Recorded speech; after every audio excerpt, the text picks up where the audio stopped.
Un sākumā nesenāk, un man jāsacenšās ar Maiju, un Maijai senāk tik labi. Un es cenšos ar viņu tā kā dabūt to konkurenci, kurš ātrāk. Man šķiet, ka viņi man sāk ienīst. Bet viņi arī to darīja pirmo reizi, un viņai sanāca daudz labāk, tā kā par ko tas liecina, vai ne? Šitam krēslam kaut kas te drusku ar aizmugurīt nesanāca, jā? Jā. Viņa aiziet pie Mājas un saka, Māja, šis ir lieliski.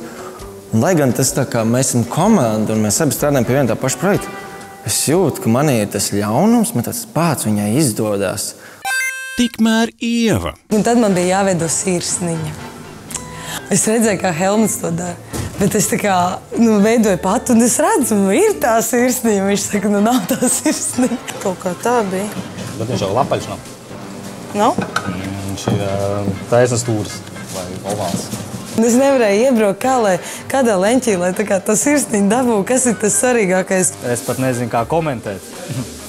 Bija par šķidru, par nepareizu formu.